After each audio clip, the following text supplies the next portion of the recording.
Hello and welcome to another episode of the Awakening Women podcast. In this episode, we're talking about, is there a point of no return in a relationship, and how do you know if and when that is? This is something that I get often. It's a question that I get often. And so I wanted to break it down here. First of all, based on the science of attraction and attachment and why this happens, where women start to lose attraction, lose desire in a relationship, which is another thing that I've seen a lot in my coaching practice and therapy practice, is women not wanting to be intimate or have sex because they don't have that desire. This is a really tough one because as women, there are some certain things that we need to have in place for our desire to be activated, right? Our feminine energy needs to be fully online. And so if you are in a relationship with a man that is not in his healthy masculine, who is not leading, providing, protecting, providing containment and a structure to the relationship and the family, and you're having to do all of that, you are the leader, you are working, running a business, successful. Some of the women that I work with, they are the breadwinners, high income earning women who are paying for everything. And you are definitely not in your feminine energy if you're doing all of that. And so what is meant to be happening is that, at least when it comes to the teachings on polarity that I really love, is that when we're in a relationship, we're meant to share the load. Women have a different role, men have a different role. And I really do believe in that. I've experienced it. I know it to be true myself, how I feel in certain situations and scenarios versus I used to think I just liked to be the get shit done woman, get it done, take over, take charge, fix, just do everything. Let's, come up with a plan and I'm going to spearhead this thing. And I had that naturally inborn part of me that has gotten where I am today. So I'm grateful for that version of me. But it doesn't work very well in relationships. And if you have that kind of high achieving, success driven, ambitious energy and you go into dating with that energy, guess what? Guess what kind of a man you're likely going to draw in? You're likely going to draw in someone that is under functioning, that is not reciprocal, because they're like, hey, great. That sounds great. You're going to take over everything. Excellent. I'm just going to chill out over here. Or they might put effort in the beginning, but then slowly they dwindle and backpedal that effort and it slowly dwindles away. And then you are like, well, this is what I do. I jump in, I lead, I fix. And we talk about this, the hero role, helping, enabling, rescuing, overfunctioning. Women are doing this to the detriment of their health, getting cancer, autoimmune disease, other different types of chronic illnesses. Our adrenals are flatlined, our hormones are all fucked up, and we wonder why. And we have to look at what energy that we are operating from when it comes to a relationship. So let's just do a quick deep dive into the science of attraction and attachment. So remembering that attraction is a chemical thing in the beginning, in the early phases where everything just feels really, really good. And it's like, oh, this is like finally my person. It's so good to be true. And everything just feels so magical. Well, that is coming from the bonding love chemicals, right? It's that new relationship energy of oxytocin, vasopressin driven, rather than infatuation love. So when it's chemically driven, which it is in the beginning, this is factual, it's much more difficult to see the cracks, see the issues, see the misalignments and the incompatibilities, or even the red flags. I hate that, but that's what it is. So when attraction fades, it's often because the nervous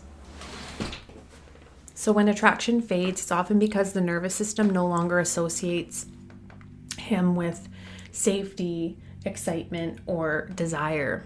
So what happens for women is that our body literally stops producing that same cocktail of bonding chemicals. So we know that happens. It's been known as the honeymoon stage. That first few months, I would say the first few months up to 6 months, where everything just feels really new. You're able to kind of overlook the things you don't like or think that they're cute, or overlook little red flags or behaviors instead of addressing them. And they kind of just build up over time. So for women in particular, our attraction is context driven, which means that research shows that women's desire is highly influenced by how safe, supported, and emotionally connected they feel to their partner.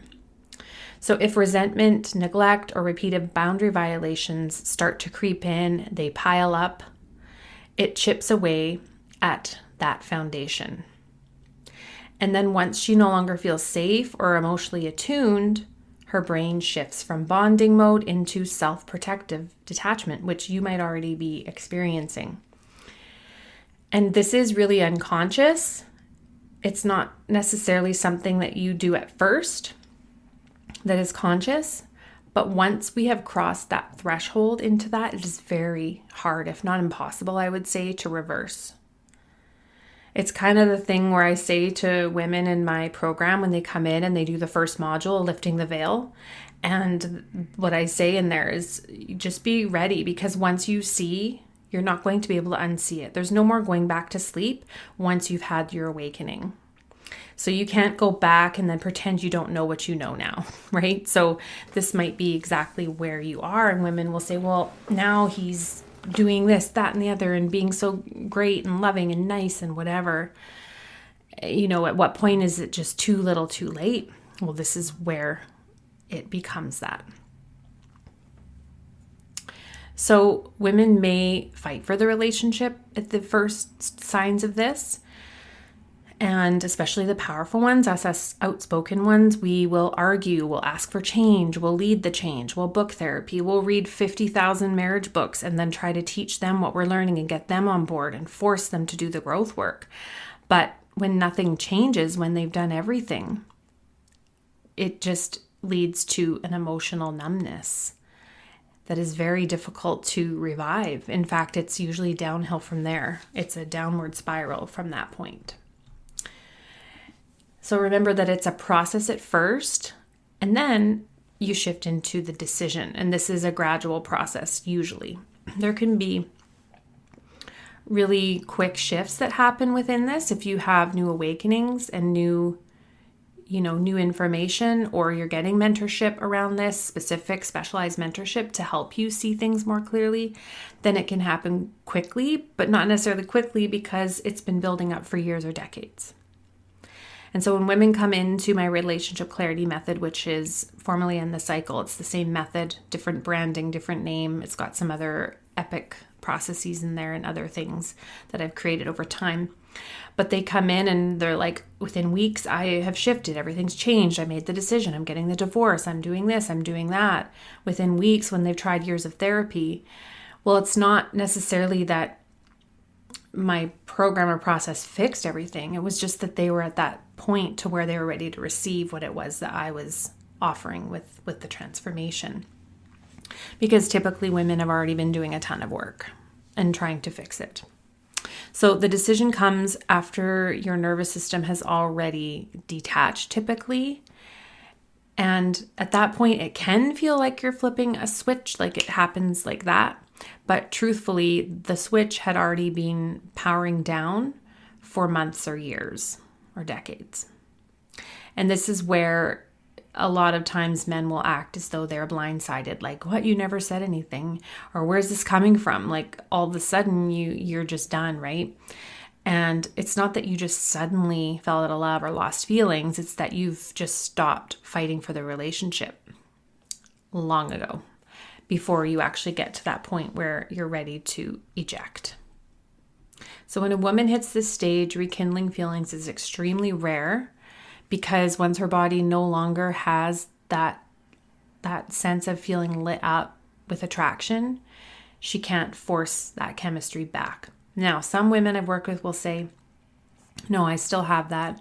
I still have sexual attraction, but they're not recognizing that it's coming probably from an addiction and like an emotional addiction, because that's really the only time she can feel connected to her partner. And if you're able to just disconnect, if you're one of the types that can just disconnect from the emotion and just do the act of being intimate, which some can, I think it's a form of really dissociating and can come from trauma. Because if you really are loving yourself and you really truly are doing this from a healthy place, there's no way you're going to be able to open yourself up like that and truly get as vulnerable as a woman can, without having to shut that down, because your body, like, they don't coexist, right? There's no way for that to coexist. For staying awake to what's really going on and the disrespect and the lack of honor and care and respect and protection, to be able to go into sexual turn on, we have to be able to shut off that part. So a lot of numbness and dissociation has to happen from that. And so when this starts to happen, intimacy can start to feel more like mechanics, like obligation, but not necessarily feeling attracted. You might have some ambivalence in there where you kind of are, but you're not, or you have flashbacks of things that were said or things that have been done or hurts that have not been resolved while you're trying to force yourself into intimacy. So I believe that this really is what points to the point of no return, is when the intimacy wanes, the attraction wanes, the sexual desire pretty much dries up to nothing. But there are some other warning signs. So there is the protest phase, and this is when, and I teach this in my program, so I'm just going to do a quick rundown. There's the early warning signs around the protest phase. This is when you might still care enough to fight for the relationship. And this coincides with my 5 levels of awakening as well, which is inside of, I teach that inside of the my bootcamp bundle. This is when you're still caring enough to fight for the relationship. So you might be communicating more instead of less in this phase. You're probably really pushing for change, trying to have talks, pointing things out to him, repeating yourself over and over and over again. And then you can swing between hope and frustration. So one day you're feeling loving, affectionate, and the next you're resentful and shut down and feeling really cold and, shut down in a sense. The criticism increases, not because it's coming from meanness, although it might be. You might be very angry. But it's more so that you're signaling, I need you to notice this, because I'm literally on my way out. Like, I'm seeing the door. And your sexual desire dips. So the desire is directly tied to emotional closeness and respect. And if you feel like those things are off, then the attraction does wane.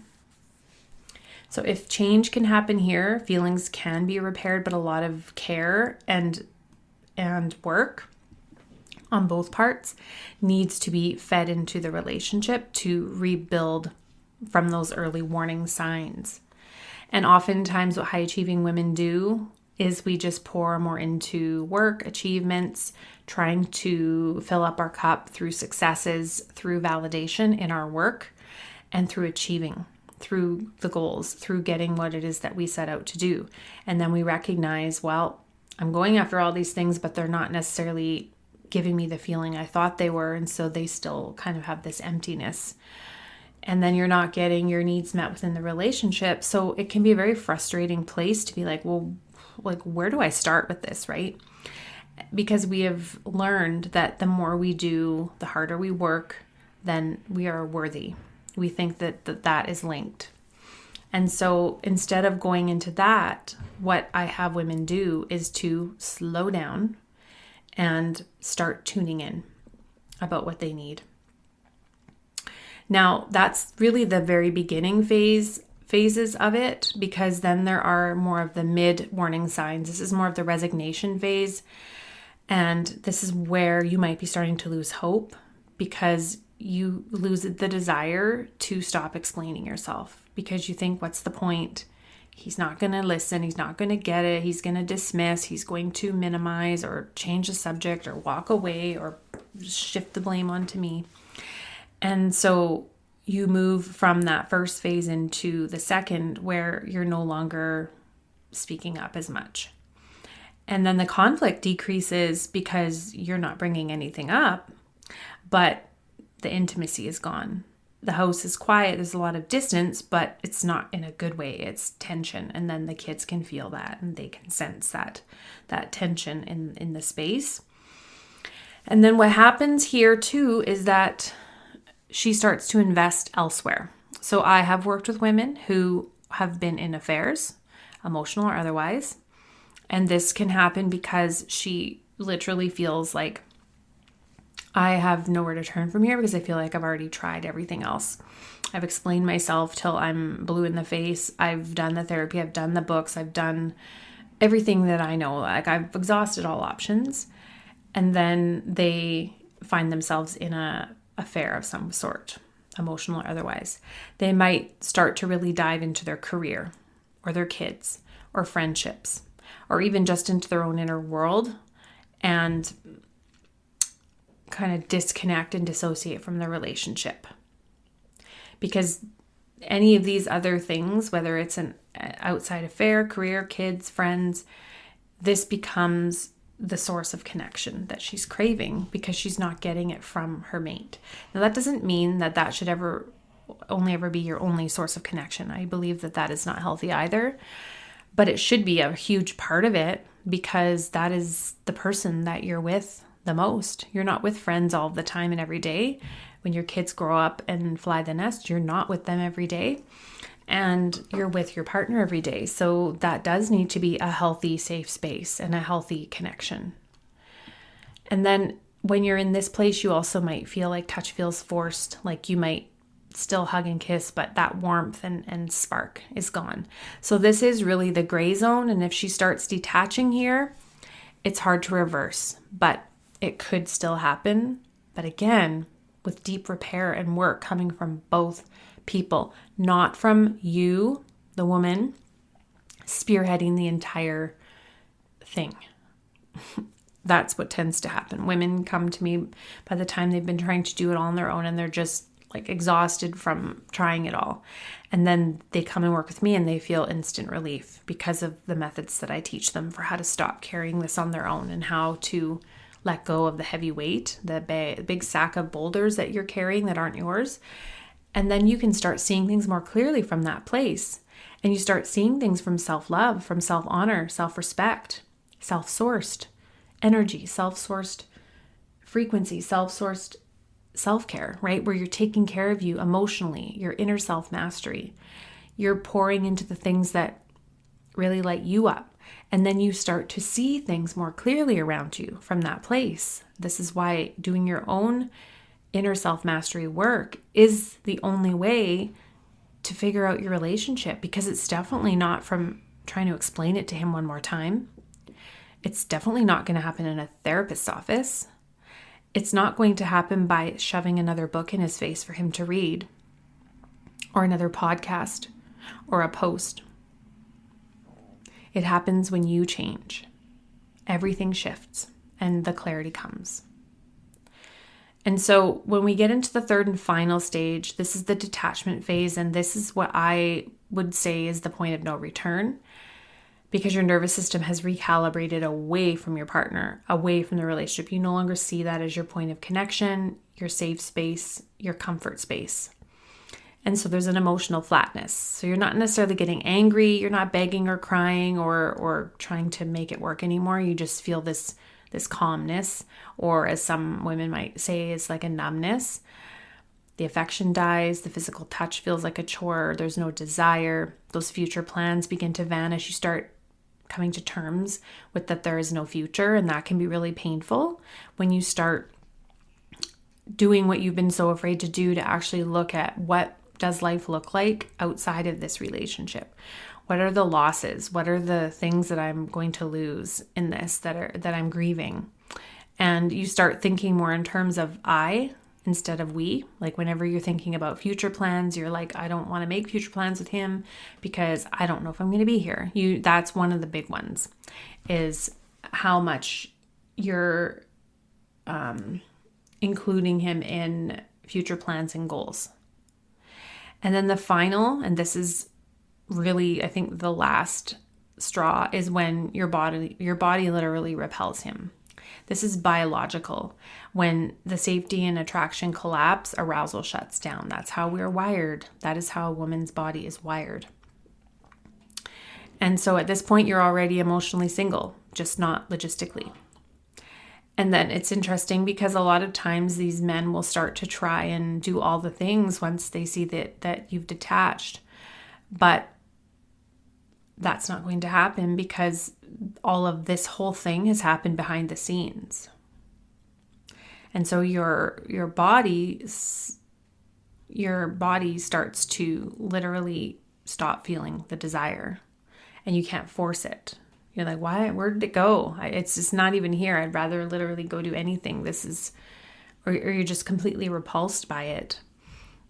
So it's a process and it's a journey. And this is why when women come into the program that you can join it either just as a self-study, do it yourself on your own. If you're one of the self-study lovers that just likes to be able to curl up and do it on your own, you don't necessarily want to have any support or ask questions or be in a group, then you have that option available to you. Just come into Instagram and DM me clarity, and I can get you the options.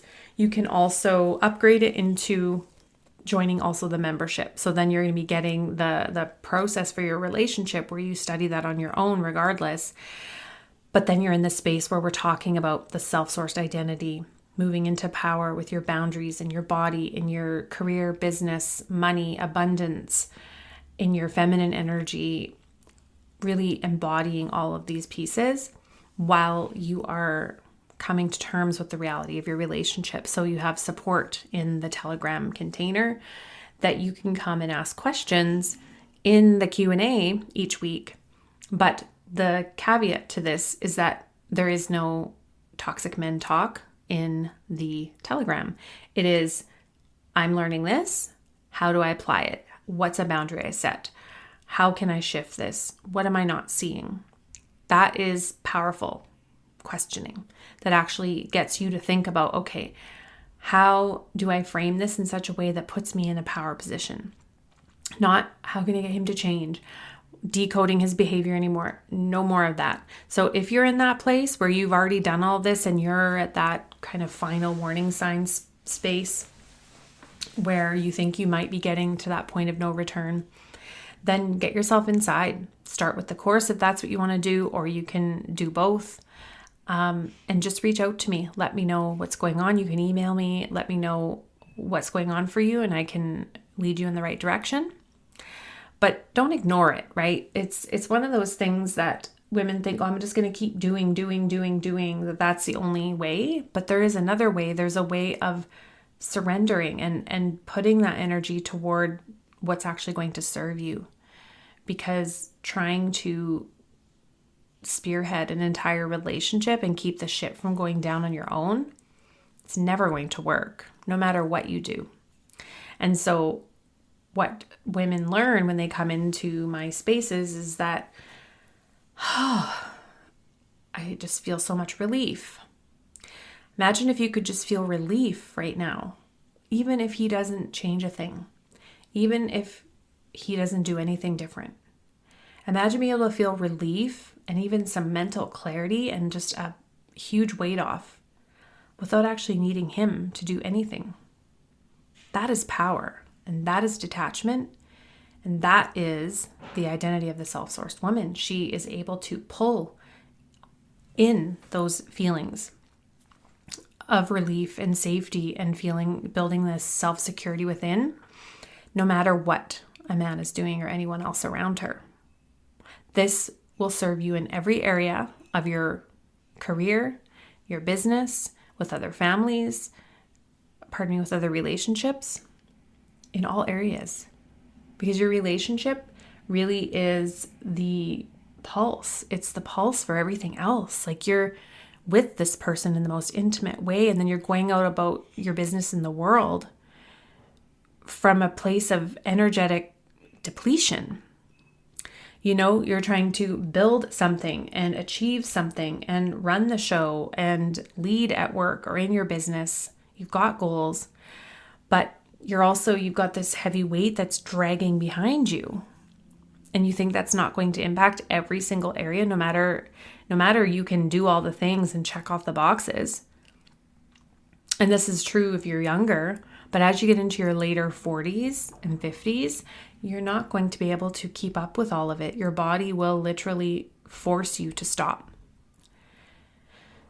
You'll be forced to stop and see that the way you've been doing things is faulty, that your strategy is broken, that what you're doing is not effective.